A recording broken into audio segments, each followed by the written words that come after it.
हर हर महादेव। इस चैनल पे नए हो तो चैनल को सब्सक्राइब करना, लाइक करना और शेयर करना। आज का जो विषय दे रहा हूँ बहुत महत्वपूर्ण विषय है। जो भी भाई बहन देख रहे हो अंत तक देखना तो बहुत समझ में आएगा, क्योंकि हम लोग ऐसे गलती कर बैठते हैं जिसका नतीजा होता है कि एक एक रुपया के बिना हम लोग परेशान हो जाते हैं।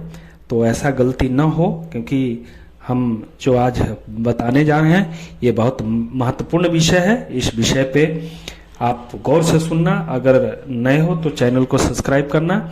उससे हमारे के यहाँ अर्जी भी लग जाती है, तो अर्जी लगाने वाले भाई से आग्रह होगा कि जो अर्जी लगाना चाहते हैं बिल्कुल निःशुल्क वो चैनल को सब्सक्राइब कर लेंगे। तो सबसे पहले हम चलेंगे कि पूजा के रूम में कैसे हम लोग को संवारना है कि हमको हमेशा कृपा मिलते रहे।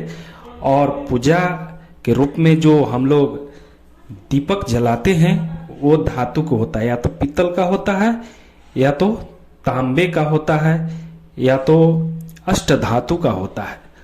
तो उनको हमको रोज धोना चाहिए या नहीं धोना चाहिए, क्या करना चाहिए, कैसे जलाना चाहिए, इस बिंदु पे आज हम बात करेंगे।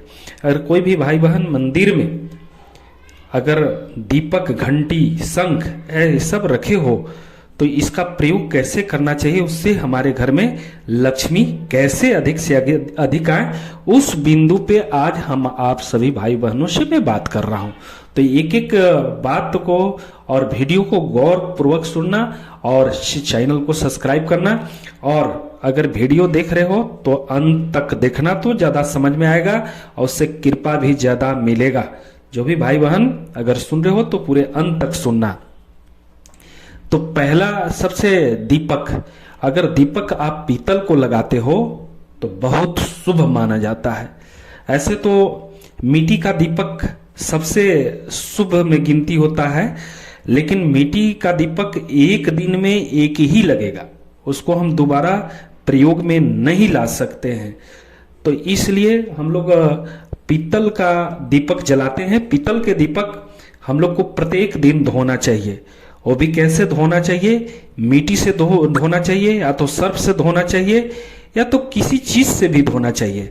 लेकिन ख्याल ये रहे कि लास्ट में उसको ऊर्जा बढ़ाने के लिए, उस दीपक की पावर को जागृत करने के लिए, उसकी ऊर्जा को जागृत करने के लिए गंगा जल से जरूर धोना चाहिए।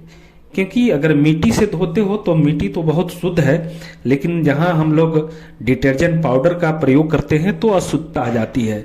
उसमें बहुत सारे तत्व मिलते हैं जो निगेटिव ऊर्जा को भी ले आता है। तो इसलिए गंगा जल से हम लोग धो के प्रयोग करें तो अति उत्तम है। इसके बाद हम लोग जो दीपक जलाते हैं वो दीपक जलाने का सही तरीका क्या है। कोई भी पूजन जब होता है तो अगरबत्ती तो हम लोग जलाते ही हैं, उसके पहले एक दीपक जरूर लगाना चाहिए। कलावे का बत्ती हो तो सबसे अच्छा है, कलावे का बत्ती का। और गाय का घी का दीपक जलाने से हमारे घर में लक्ष्मी प्रसन्न होती हैं।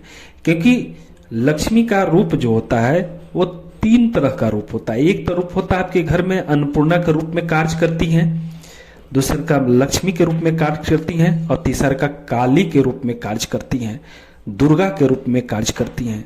तो काली दुर्गा एक ही हैं, बाकी तीन शक्तियां जब आपके घर में प्रवेश कर जाती हैं तो आपको हर चीज से आपको भरने लगती हैं।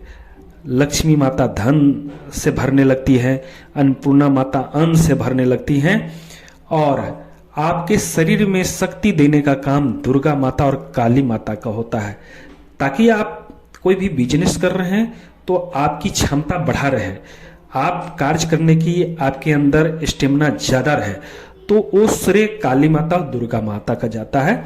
इसलिए जो भी भाई बहन दीपक को जलाते होंगे तो प्रत्येक दिन धोएं और प्रत्येक दिन गंगा जल से धो के शुद्ध पवित्र होकर दीपक को जलाएं। अब दूसरा का सवाल रहा कि घंटी कब और कैसे बजाया जाता है, इस पर भी हम लोग विचार करेंगे। आप अगर घर के मंदिर में हैं तो घंटी को कभी भी दक्षिण साइड में आप लोग मत रखें। घंटी को या तो जहां आपका आप जिस चौकी पर आसन लगाए हुए हैं, हमारे अपने देवी देवता को वहां पे रख सकते हो, या तो दाईं ओर उत्तर साइड में भी घंटी रख सकते हो। दूसरी बात कि घंटी को हम लोग बजाए कैसे। बहुत सारे भाई बहन बाईं हाथ से बजाते हैं, एक हाथ दाईं हाथ से आरती करते हैं, तो वो सही नहीं है। घंटी दाहिने हाथ से बजना चाहिए, और घंटी तब बजना चाहिए जब मंदिर में आप प्रवेश जैसी करते हो उसी समय 3 बार घंटी को बजाओ। उससे हमारे देवी देवता कुल देवता बहुत प्रसन्न होते हैं।